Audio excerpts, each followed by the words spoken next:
الرحمن الرحيم.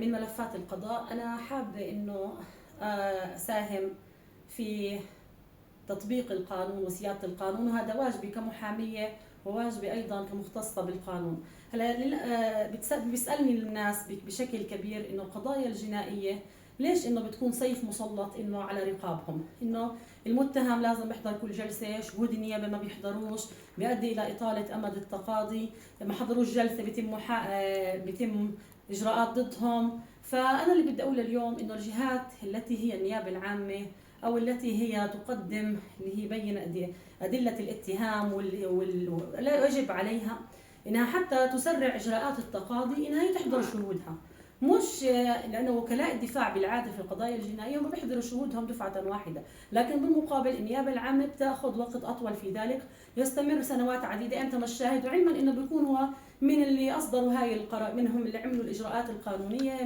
من المرتبات الأجهزة الأمنية أو غيره. فأنا بطلب تحقيقا للعدالة أن يتم الإسراع في إحضار الشهود، هم شهود النيابة العامة، حتى يتسنى لمحامي المتهم في القضايا الجنائية إنه يحضر بياناته الدفاعية، حتى لا يكون هنالك سيف مسلط على رقبة المتهم، إما أنت بتحكمه براءة أو تحكم له بالبراءة أو تحكم له بالإدانة، ومع ضمانات المحاكمة العادلة، مش التوجه إني أنا ألغي وأعدل وأغير قانون الإجراءات الجنائية حتى أسرع الإجراءات. سرع الإجراءات بأنك أنت جهة عندك القدرة إنك تجيب شهودك، جيب شهودك. والسلام عليكم ورحمة الله وبركاته. أختكم زينب السلفيدي.